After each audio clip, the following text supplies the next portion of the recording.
For my Lab 5, one of the physics concepts that I found particularly interesting and wanted to delve deeper into was the human rocket.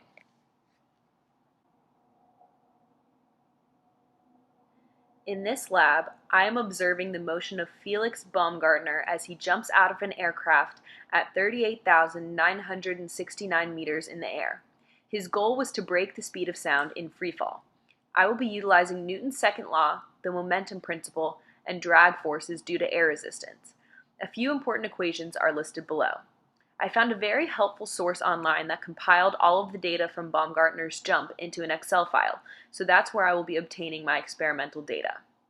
Based on that experimental data, I was able to make this graph of Baumgartner's speed versus time.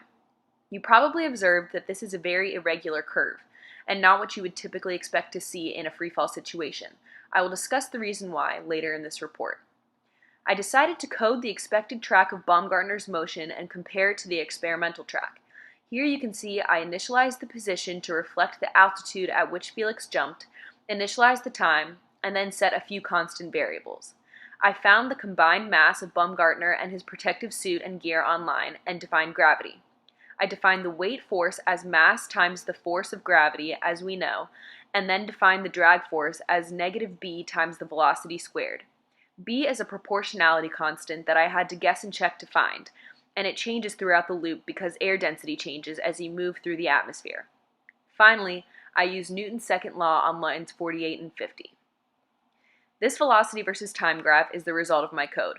As you can see, it is very similar to the experimental graph. The main difference that may be confusing is that my graph seems to be flipped upside down from the experimental graph.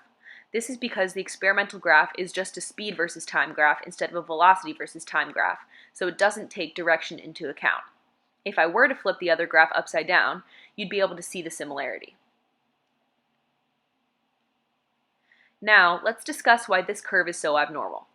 Usually, when we look at freefall experiments, you would expect the object to accelerate until it hits a terminal velocity, at which point the curve would flatten out, as seen below. The reason that this is not the case for this experiment is because, as I briefly mentioned before, the density of the air is constantly changing as Baumgartner falls through the different layers of the atmosphere. The air is much thinner at higher altitudes, therefore there is less air resistance and a much smaller drag force. When the air is thinnest is when Baumgartner hit his maximum velocity. The increasing air resistance is why he slowed down instead of hitting a terminal velocity. Another interesting component of this experiment that I just wanted to touch on because I found it very interesting was energy exchange. As we all know, energy can neither be created nor destroyed, only transferred. In this experiment, one of the main energy transfers was through heat. Baumgartner's team determined that so much heat transfer would occur so fast during his fall that if he jumped unprotected, he could die. To counter this, they built him a custom spacesuit to protect him.